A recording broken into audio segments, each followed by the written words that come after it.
assault common. We have done the analysis and we realized that these are the matters that are opened by people who have committed robberies.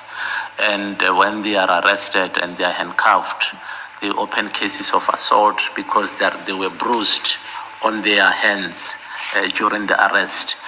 So those are the matters that we strongly believe that they can be handled at the police station level. And then we deal with the systemic corruptions cases and the attempted murder cases and your death, rape, and so on. So that the Amendment Act will alleviate the problem in one way or the other. That by during the MTF period, we should have cleared the backlog. And now Ekurhuleni is not just this 43 police station. We have got the EMPD. The EMPD and other national divisions that are stationed in the Ekurhuleni policing precinct. We have your crime intelligence, you'd have your FCS, the people that are working with the sexual offenses. We used to call them child protection unit. Those are also adding to the number. And you'd have the national intervention unit. They are stationed there in Ekurhuleni. So as and when a crime is committed, these are the 6 members who should respond to all of these challenges. And now, with the EMPD, we have also taken note of the challenges of crime, particular crime trend in the area that is very problematic. You know, if the crime is committed by the people that are at the lower level, you'd understand that the gravity, isn't so much, and you are able to have the command and control to try and fix the problems. But when the problems are up there and there is a whole lot of infighting and all of that, that then creates a problem, and hence the high number of cases there.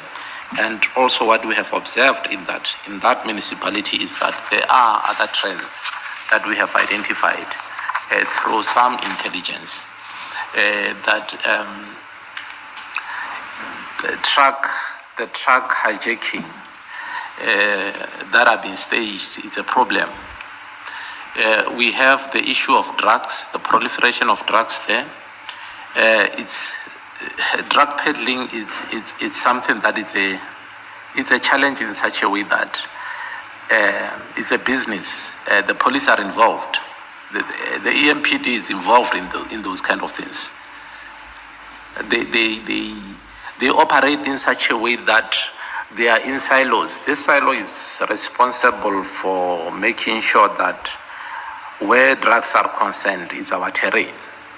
And those that are dealing with drugs, with trucks, that carries consignment of goods, is their terrain. It's don't touch. And some that are dealing with this taxi-related issues. You don't have a permit. It's our terrain. You can't come here. And it's those kind of information, and hence the interest in that municipality. A whole lot of things. We get the intelligence that these things are happening here. Hence the interest there. But I also want to point out that not that other metros are angels. We are coming to the other metros because we also got some information. I wanted to ask you, because you talk about intelligence, and in this commission we heard about an unauthorized truck unit, which was, irregularly established, and people who are not even policemen have been issued with letters to say they are members of that unit, issued by Ekurhuleni or somebody at Ekurhuleni Metro Police, and they are hijacking trucks on the highways. Now, you have this intelligence Commissioners, you know, the best way we looked at this was that because we do not have the proactive mechanisms on our part, we are going to deter this problem, this crime element through being reactive, removing those that are responsible. And I know that we are touching the nerves there. And that's exactly what we are doing. And we have noticed that we have made exploits in Ekurhuleni, and it was quite intentional. Now,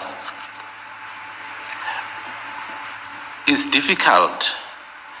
It was difficult to go and say, let's go and conduct an operation. We don't have that capacity. So our strategy was different. Can I stop you? Because I know that some of these cases are ongoing, so you don't want to alert those you are investigating that you are doing this, you know. So I just wanted to get a picture. Are you proactive or do you wait until there's a complaint? Maybe stop there, because I'm worried that what you are telling us might now alert those that you are investigating that you are coming for them. So. Yeah, we are reactive, but with a clear intention of deterring. That element of deterrence proactively tells the people that, hey, we can't do it anymore. Thank you, Commissioner. Yes, Commissioner Baloyi. Can I just follow up on this discussion? You've identified, what you've described now, which sounds very organized within the EMPD, and I'm avoiding saying syndicates because I've come to learn that these things have a specific meaning, but it sounds like organized criminals within the EMPD. I can't say it better than that. Having that kind of insight and understanding that you are reactive in the way you do your work, is there a mechanism or a place where these are discussed, these kind of things that you find out, they are discussed at a level other than IPID? Because I would imagine that the different law enforcement components, and I don't know which one would be the relevant one, whether it's a SAPS or somebody else, must have an interest and in their mandate to look at that kind of organized crime within the police force. So, yes, you only respond once it has happened and you found ways to deal with that, but is that all that's happening about it? Commissioners, the complexity of these matters, you just have mentioned that it's highly organized. And when you look at it, you may think that we are looking at just one law enforcement agency. There are other players around, and I'm deliberately trying to not touch on those because, but it's organized in a way that there are players there, and those players, sometimes when you may want to bring the very same players in, you may find yourself having invited a witch in your bedroom, or rather a wizard, whatever way. So you need to be careful, because if your intelligence says to you, it's A, B, C, and D, but now we seem to be talking about just EMPD, it's because EMPD it has been taking the lead. You will see in the reports of some of the colleagues, maybe if they are going to testify, that some of the names would come repeatedly and all of that, and even how they are doing things and the type of weapons that they are carrying and using and all of that, and other sort of things, the legal mining stuff and sort of, it's just a web that you need to understand what you are dealing with. Thank you. Thank you, Commissioner.